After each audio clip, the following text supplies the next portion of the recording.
So if you've ever bought or sold a home, you understand interest rates as they relate to your monthly mortgage payment. Interest rates are the most important metric to pay attention to if you're considering buying or selling and financing, right? Because your interest rates directly affect what your monthly mortgage payments are.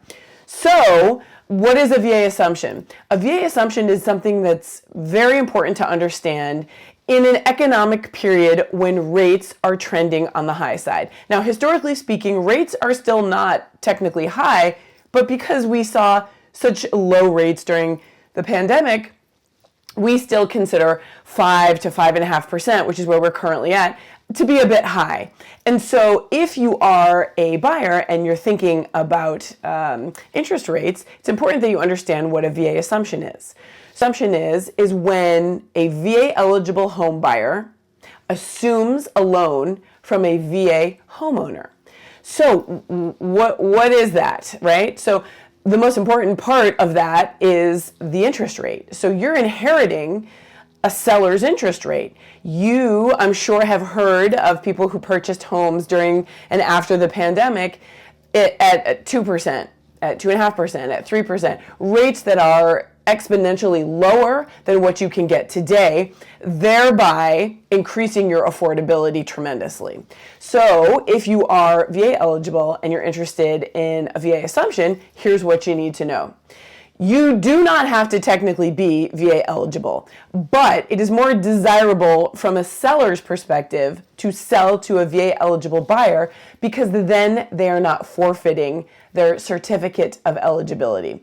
So for all intents and purposes, a VA to VA transaction is typically more beneficial for both sides of the deal. The second thing you need to understand is that if you're buying and you're pursuing a VA assumption, you cannot choose your lender. The lender is whoever currently owns the loan or the lien.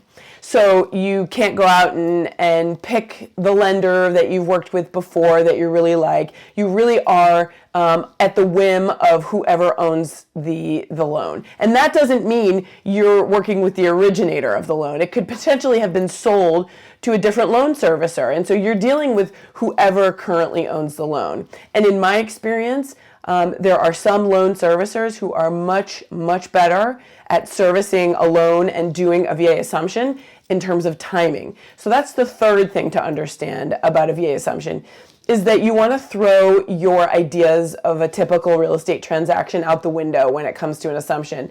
An assumption can happen if done smoothly and by a servicer who knows what they're doing, can be done in 30 days. But if it's a servicer who doesn't have an assumptions department, it's a servicer who doesn't, typically work with VA buyers and sellers, you're looking at potentially 6 months or more for your VA loan to close, or your assumption rather to close.